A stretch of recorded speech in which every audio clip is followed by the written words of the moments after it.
Dios le bendiga, Dios les guarde. Una vez más, su amigo Eddie Pimentel de Jesús, con la segunda parte del estudio de la pregunta bíblica que dice: ¿quién decidió cuáles libros se incluirían en la Biblia?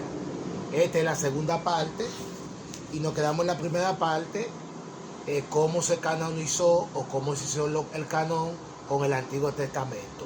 Ahora vamos a ver qué pasó con el canon del Nuevo Testamento.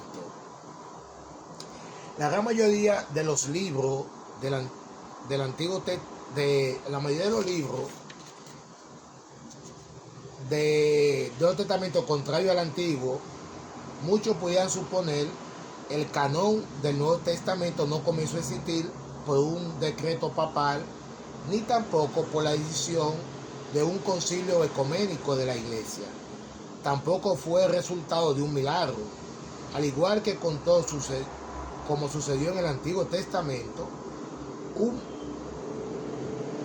tan pronto como la Iglesia recibió las cartas y los manuscritos que hoy conforman el Nuevo Testamento, lo consideraron como inspirado y fuente de autoridad. Sin embargo, dado que gran parte del Nuevo Testamento tenía el destinario original concreto, como la epístola de Pablo, Lucas, Hechos y Apocalipsis, pasaron varios siglos hasta que toda la cristiandad logró un consenso uniforme con respecto al canon del Nuevo Testamento.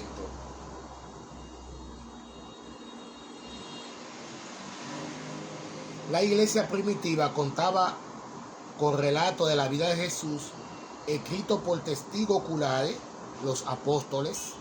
Lucas da testimonio de ello en el prólogo de su evangelio. Muchos han tratado de poner en orden, dice Lucas, que muchos trataron de poner en orden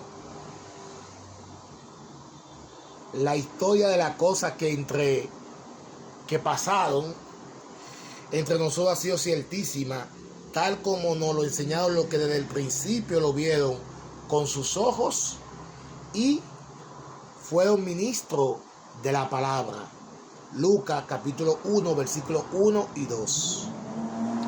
El hecho de que la palabra y hechos de Jesús, así como los escritos de los apóstoles, contaron de inmediato con autoridad canónica, puede verse en algunos pasajes del Nuevo Testamento. Por ejemplo, en la primera carta a Timoteo, capítulo 5, versículo 18, Pablo atribuye a las Escrituras una cita del Pentateuco: no pondrás por sal al buey que trilla.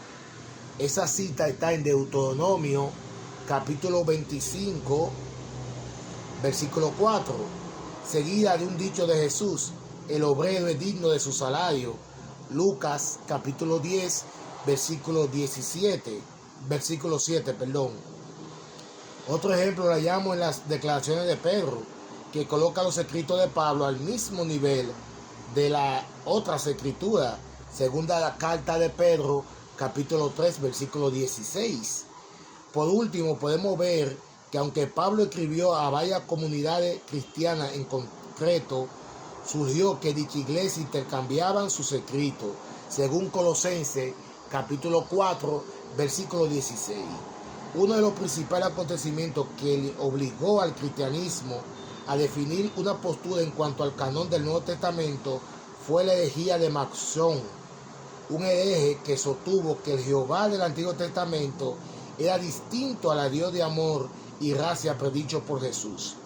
Como resultado de su creencia, Marción rechazó todo el Antiguo Testamento y elaboró una lista de los libros del Nuevo Testamento que aceptaban como inspirados.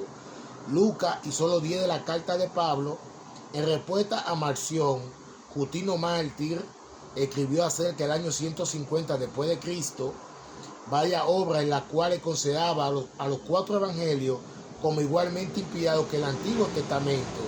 Y ya así a finales del siglo I después de Cristo se escribió un documento conocido hoy como el Fragmento Monitoriano, donde se mencionan casi todos los libros que hoy conforman el Nuevo Testamento. De la misma manera como sucedió en el Antiguo Testamento, el pueblo de Dios a principios de la era cristiana aceptó y reconoció como inspirados y autoritarios lo que hoy conocemos como el Nuevo Testamento. Algunos de los criterios que ayudaron a los primeros cristianos en ese proceso de selección de algunos libros y rechazaron otros fueron paternidad literaria. Dado que el Nuevo Testamento relata las buenas nuevas de Jesucristo, los cristianos aceptaron solamente libros provenientes de aquellos hombres que habían estado con Jesús, de los apóstoles y de su asociado. Universidad. Otro factor que se tomó en cuenta fue la autoridad de cada libro para la cristiandad en general y la conformidad de sus enseñanzas con la experiencia cristiana. Otro punto importante, conformidad con la revelación anterior. Por último, pero no por eso menos importante, los libros escrutinio debían estar en concordancia con la ley y el testimonio, según Isaías capítulo 8, versículo 20. Este criterio ayudó a los creyentes a rechazar algunos escritos que contenían herejías relacionadas al gnosticismo. En resumen, Dios dirigió no solo el proceso de escritura de la Biblia, sino su transmisión y conservación hasta hoy, de manera que podemos estar seguros de que al leer la Biblia estamos leyendo las sagradas escrituras que pueden instruirnos y llevarnos a la salvación por medio de la fe en Cristo Jesús. Segunda carta de Timoteo 3:15. Así, mis hermanos, tengan la confianza y la esperanza de que la Biblia es la palabra de Dios. Dios te bendiga y no te olvides compartir este video.